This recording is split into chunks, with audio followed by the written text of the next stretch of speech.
Good morning, we gather for worship.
Good morning.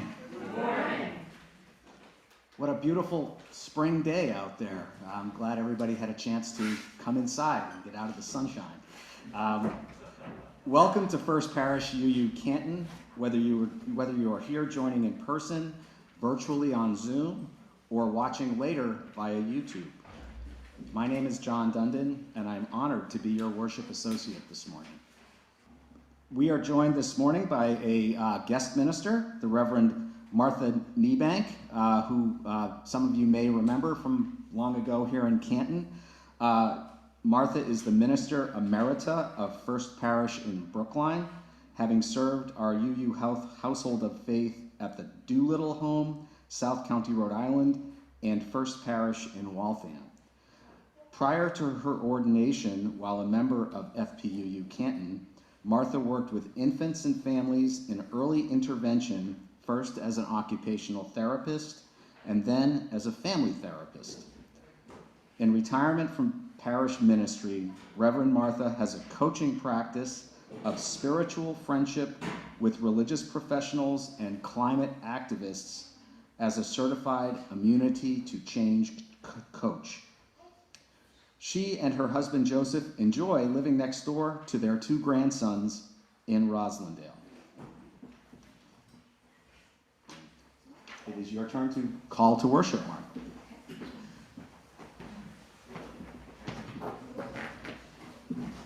You didn't mention that I caused a lot of trouble when I was here.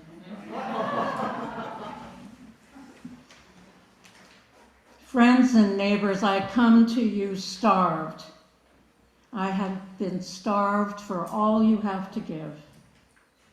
Nourished by the food of solitude, I am prepared for all you have to tell me, for all I have to tell you.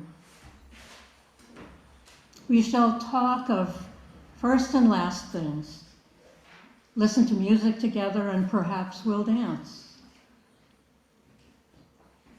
The truth is, no one who comes into this house will not be changed. I meet no one here who will not change me, and I'm grateful for those changes. Thank you. And then we light our chalice.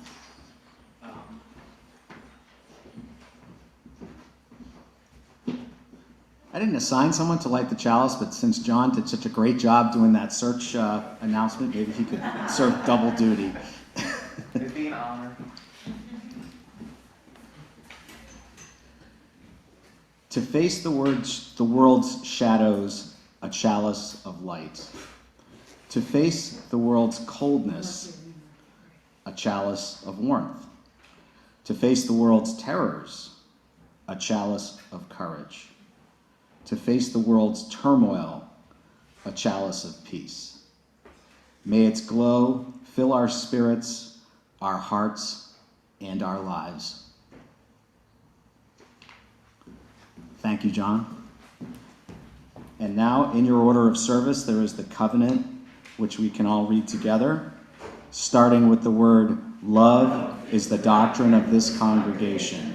The quest for truth is its sacrament, and service is its prayer. To dwell together in peace with respect and understanding, to seek knowledge and freedom, to serve our fellows and humankind, to the end that all souls shall grow together into harmony. Thus do we covenant with each other and with our God by whatsoever name we worship." And our first hymn is number 346 in the gray hymnal, which will be led by Diane Amster, Crystal Thorpe, and Jim on accompaniment.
Good morning. Good morning.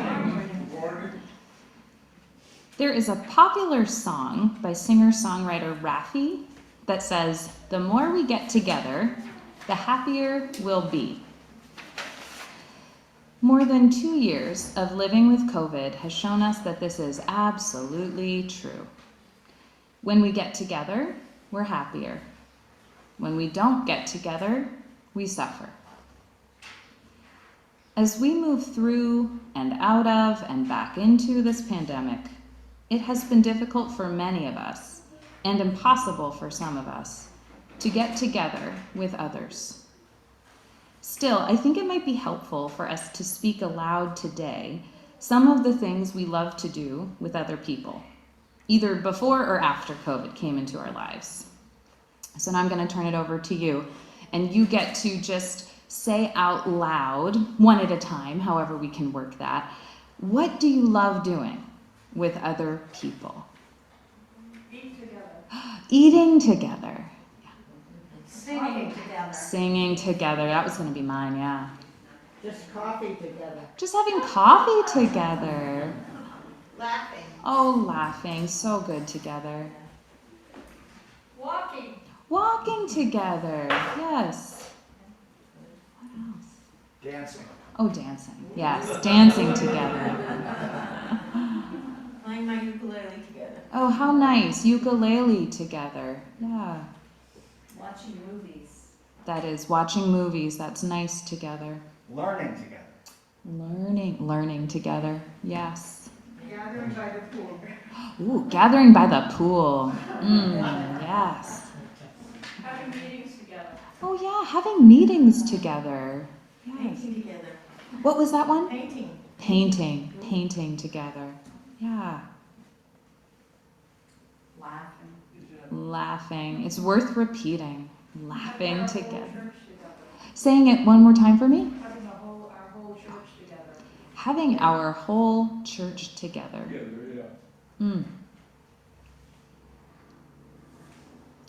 What a wonderful list. There are so many things that are good to do together. Whether we identify as introverts or extroverts, whether we're in life's early, middle, or late stages, whoever we are, it is so important, vital even, to be with others. Here we've made such a wonderful list of the things we like to do with other people. If you haven't been able to do one of these things in a while, I invite you to just try to make space for one of those things this month. Nurture the beauty in those connections. Notice how it feels to be among other people, or even other animals. Allow yourself the human pleasure of being in community. Thank you. And now, Reverend Martha will be leading us in a time of prayer.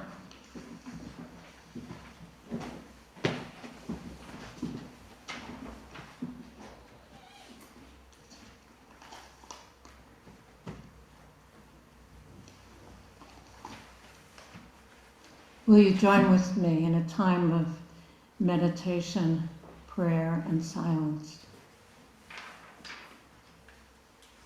Take a moment to notice your feet on the floor.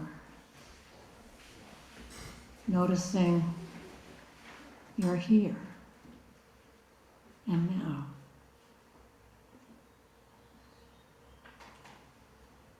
You can feel yourself resting into the back of the chair, knowing you are resting in a loving hug of gravity.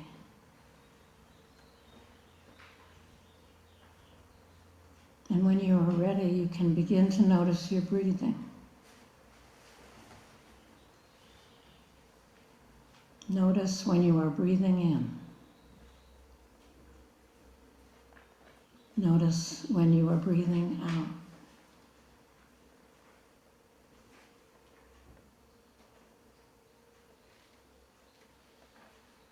Breathing in. We are here now. Breathing out. We are here together. Now, together.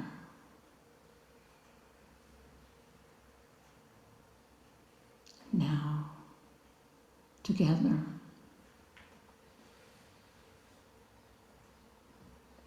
And we breathe together, conspiring, and we breathe together, inspiring. And our hearts are beginning to beat as one. Our hearts are beginning to beat as one heart. And our hearts begin to open as one heart.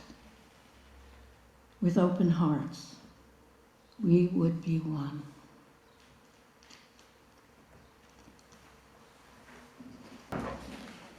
The reading today is by Alice Walker, and it's called Hard Times Require Furious Dancing. It's true. Alice Walker has written a lot about her own depression, and this is a testimony she wrote for the importance, healing of dancing together. She writes, I am the youngest of 8 siblings. 5 of us have died. I share losses, health concerns, and other challenges common to the human condition, especially in this time of war, poverty, starvation, environmental devastation, and greed that are all quite beyond my most creative imagination. Sometimes it all feels a bit too much to bear. Once a person of periodic deep depression, a sign of mental suffering in my family that has affected each sibling differently, I have matured into someone I never dreamed I would become, an unbridled optimist who sees the glass as always full of something.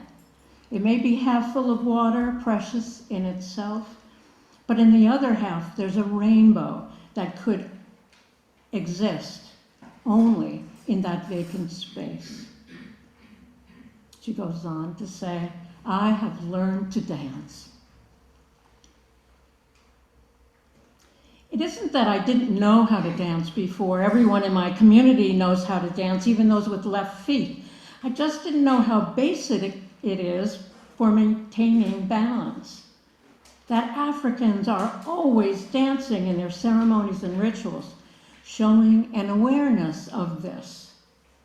It struck me one day while dancing that marvelous moves of African Americans are famous for on the dance floor came about because dancers, especially in the old days, were contorting away various knots of stress. Some of the lower back movements handed down to us that have seemed merely sensual were no doubt created after a day's work bending over a plow or a hoe or on a slave driver's plantation. Wishing to honor the role of dance in the healing of families, communities, and nations, I hired a local hall and a local band and invited friends and family from near and far to come together on Thanksgiving so we could dance our sorrows away, or at least integrate them more smoothly into our daily existence. The next generation of my family, mourning the recent death of a mother, my sister-in-law, created a spirited line dance that assured me that though we have all encountered our share of grief and troubles, we can still hold a line of beauty, form, and the beat. No small accomplishment in the world as challenging as this time. Hard times require furious dancing. Each one of us is proof. Here ends this morning's reading.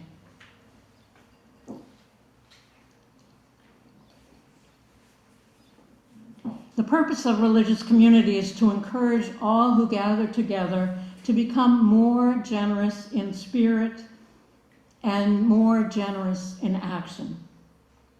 We now take an offering that allows us to practice this human generosity of spirit, an offering that will support the mission of this church, the vision of this church, the hopes of this church. The gifts of the congregation will now be most gratefully received.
We have received this morning, especially the music. Thank you. I hope people were dancing at home. I invite you at any time, even during the sermon, to get up and dance if feel free.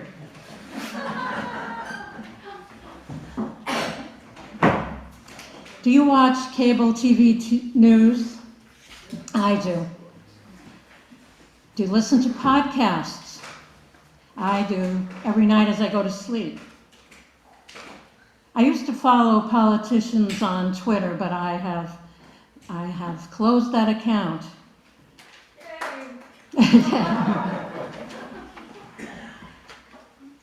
And the more conflict in the world, especially in American politics, the more I was drawn to those TV newscasts, the podcasts, and especially the Twitter, watching people hate on each other. Conflict is what sells in the world of media. This lack of unity in the face of a potential catastrophic future, a future of burning, drowning, starving, warring world, has been draining most of us, if not all of us. Draining us of hope, faith, and courage. And as a result of my consumption of media and conflict and being part of the rage machine, I often live in a rut of complaint and despair. How about you? I know I'm not alone. Recently, while stewing in my rut, I read a local minister's church newsletter. My colleague, surprisingly, wrote that she was no longer able to bring hope to the people on Sunday mornings. I have never, ever seen a minister confess to that reality, that struggle. So I read on with curiosity.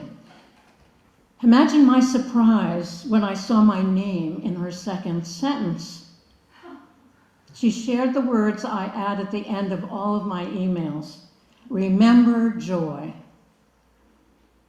This was the advice of my mentor, Carl Scoville, on the occasion of my ordination. He said if I could remember joy, that was not about happiness, but about just the thrill and gratitude of being alive. I could remember joy even if I was preaching a terrible sermon. And so I try to remember joy. He reminded me that with his heart-to-heart reminder that joy does not depend upon arising conditions. The joy of life, the joy of being alive, can contain whatever emotions are present.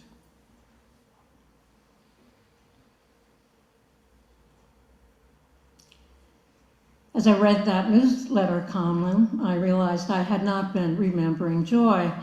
And so I did my best to remember all the experiences I have had of communal joy, the way we did this morning, remembering what it feels like to walk together, sing, laugh, eat, drink coffee.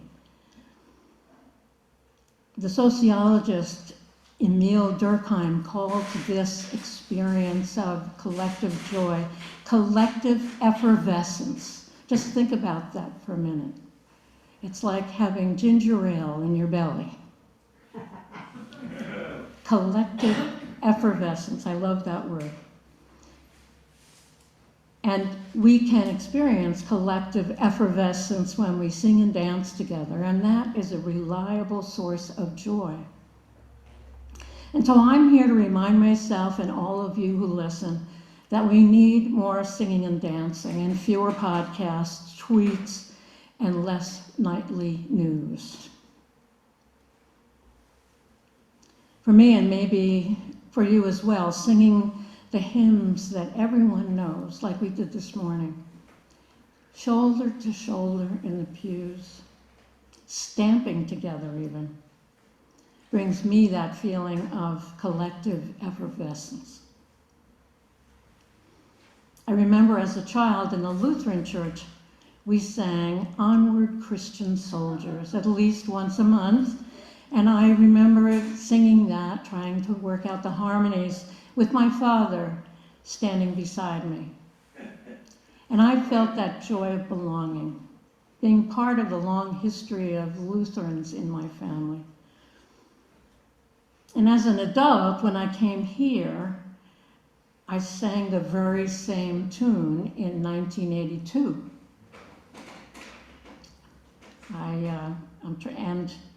But it had different words. We did not sing Onward Christian Soldiers. We sang Forward Through the Ages. And maybe some of you can remember it and hum it for a second. That first Sunday,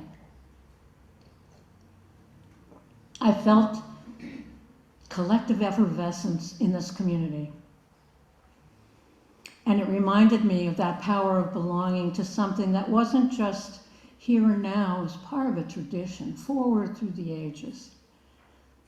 And that was the sacred sense of belonging to something much larger than my individual self. And as a parent, I needed that lively connection to others that I found here. I hope you too have something that calls you out of the ruts of despair in these troubled times. And I hope you are remembering the joy of belonging, even when life is boring, even when you're on Zoom.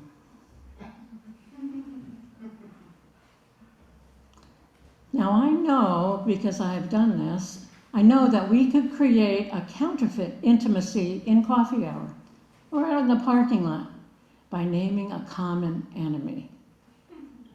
You can bring someone to mind. I'm sure we could find a few people who would agree with us that there are people we can name who are totally without conscience, without compassion, and especially without capability. But the truth is that would be a false intimacy, a belonging that has nothing sacred in it. Brene Brown, a psychologist, advising that holding hands with strangers is what's needed to sustain ourselves as we resist injustice, observes, what faster, easier way to make friends with a stranger than to talk smack about someone you both know? Is there anything better than plopping down next to someone and getting really snarky, gossipy, and judgmental? I know this too well. Liking one another because we hate the same people is ultimately empty of the kind of presence we need to flourish together.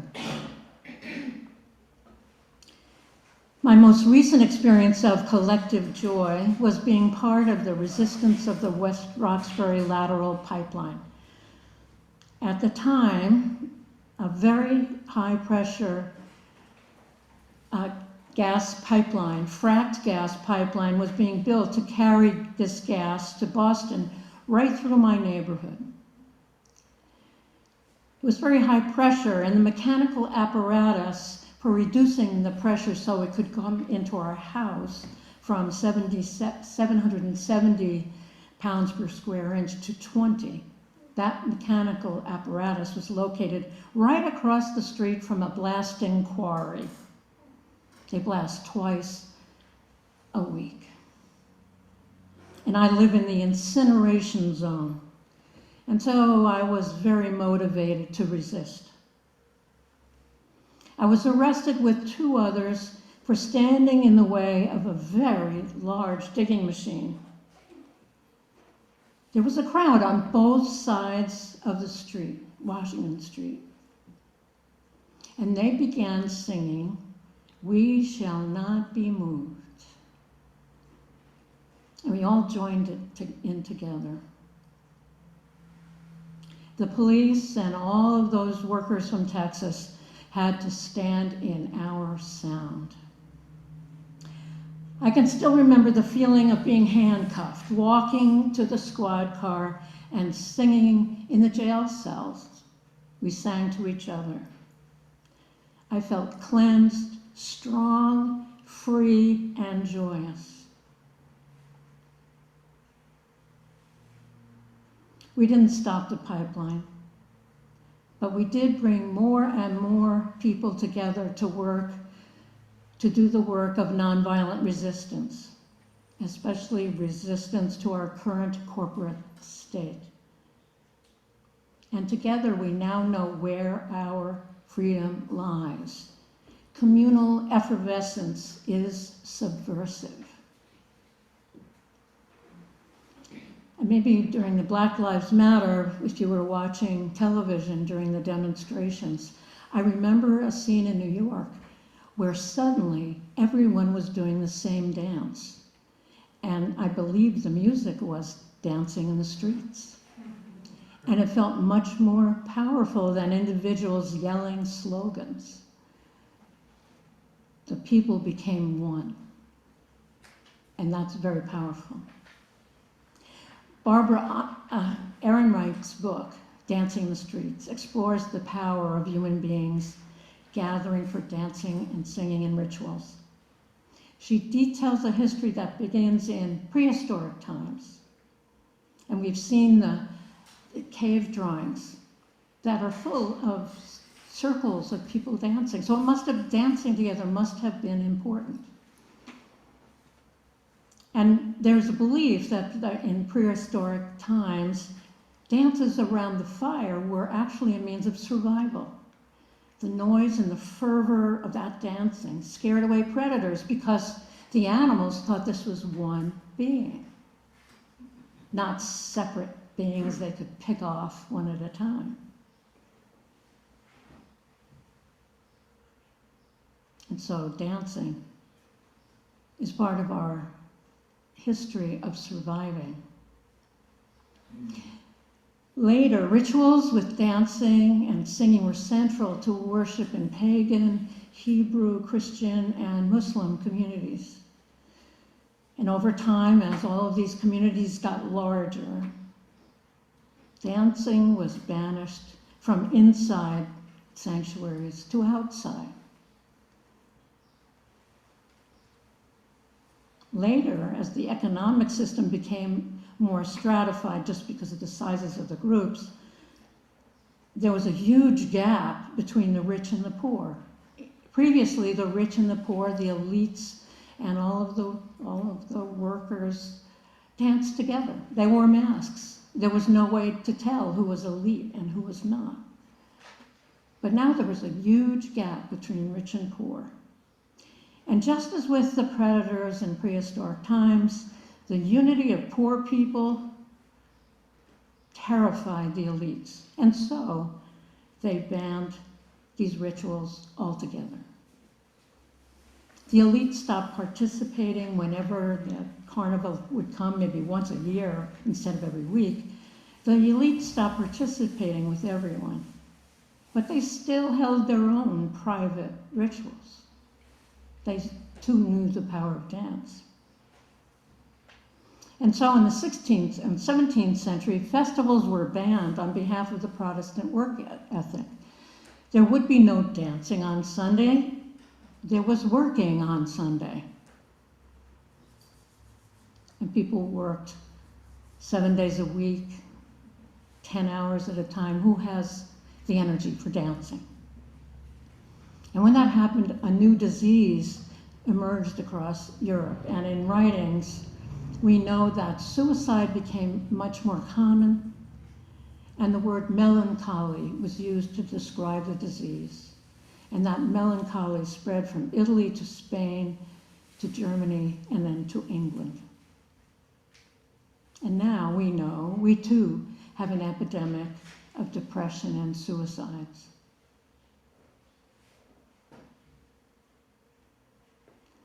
The polarization at the heart of our current culture offers primarily the toxic, false intimacy of hating the same people. And the years without singing Sweet Caroline at the Red Sox game, or at Wembley Stadium singing You'll Never Walk Alone, those years have robbed many of us of communal effervescence. And so it's time to treat ourselves and others with the medicine that can heal us and others into a wholeness that sustains both hope and courage. We need more singing and dancing. We need more cheering and stamping our feet together in a shared rhythm. The ways toward healing communal effervescence is the stuff of survival passed down from our earliest ancestors. I have been treating myself to this life-giving medicine of communal joy by returning to the theater. I've chosen to join the audience at musicals that I know will get me in the shared groove with others. I went to hear and see and experience Jesus Christ Superstar, the musical of the 70s, and I brought my grandsons who were like the beginning, but not so much the rest of it, but I was singing along and moving with the music. Last week, my grandson Joseph and I went to see Parable of the Sower, which has wonderful music from the members of Sweet Honey in the Rock. It's not in Boston anymore, but I recommend it. Last week I felt that tingle of joyful belonging to something larger than myself. I got caught up in the rhythms of solidarity in the face of oppression. And the sensation of belonging has persisted. I wish the same medicine for you. May we remember with Alice Walker that in dancing and singing we can hold a line of beauty, form, and beat, despite the arising circumstances of corruption, oppression, and war. And finally today may we remember that I was here, and you were here, and together we made a world. In a world without end. Amen.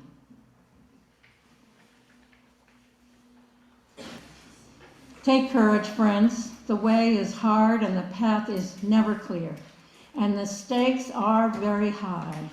Take courage, for deep down there is another truth. You are not alone. We are not alone. Blessed be, and amen.